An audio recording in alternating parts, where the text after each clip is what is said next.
Grâce à Vincent qui en a parlé quand je l'ai rencontré un jour et qui m'a expliqué par rapport à différentes façons de voir sa vie, comment on pouvait se poser les questions qui permettaient d'orienter sa vie.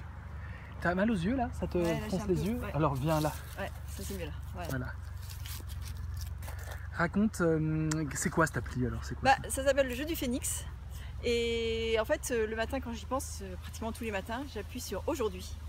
Et là, j'ai une carte qui sort et qui me dit, qui me donne la façon, enfin, qui me donne la température de ma journée.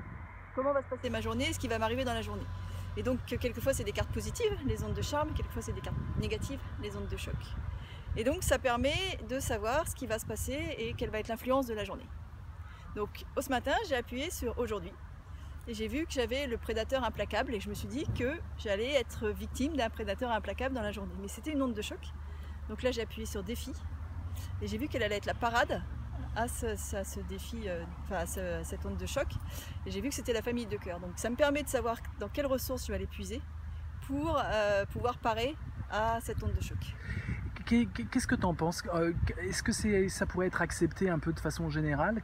Comment tu vois en quoi ça nous apporte un truc, cette chose ludique que tu décris? Ça permet d'analyser un peu en prenant de la hauteur ce qui va nous arriver dans la journée, de ne pas le subir, mais de pouvoir se mettre en position méta et donc de pouvoir analyser ce qui va se passer dans la journée, de pouvoir comprendre quel est le jeu qui va se jouer autour de nous et donc d'en sortir maître, d'en reprendre la maîtrise et de plus subir, d'en reprendre la maîtrise pour pouvoir se dire ok, de toute façon j'ai en moi les ressources, donc plutôt que de me laisser attaquer, détruire ou juste profiter de ce qui va se passer sans m'en nourrir, ça permet d'en profiter négativement ou positivement et ensuite de pouvoir reprendre le jeu de sa propre vie et d'avancer de façon intelligente et en maîtrise.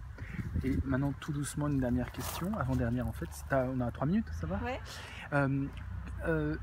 Le fait qu'il y ait des images et des symboles, qu'est-ce que toi ça t'apporte? Alors je t'avoue que je les regarde pas trop.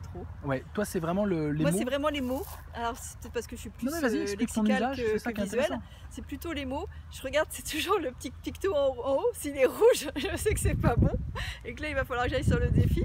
Mais le fait de me dire c'est rouge, c'est ok Aurélie, il va t'arriver quelque chose aujourd'hui. Mais maintenant t'es prête. T'es prête et donc t'es armée pour le vivre. Voilà. Après, c'est vrai que tout à l'heure, quand je t'ai dit le prédateur implacable, tu m'as dit ah c'est le tigre et j'ai pas fait attention que c'était un tigre. Peut-être regarder davantage les visuels maintenant. Tu conseillerais ça pour qui? Pour des gens quand même à partir de 18-20 ans, pas avant parce que sinon c'est un petit peu trop difficile d'accès. Il faut quand même savoir comment réutiliser ses propres ressources. Et puis pour tous les gens qui veulent, maîtriser un petit peu le cours de la vie. Super, je te remercie infiniment. Bon, allez. Super.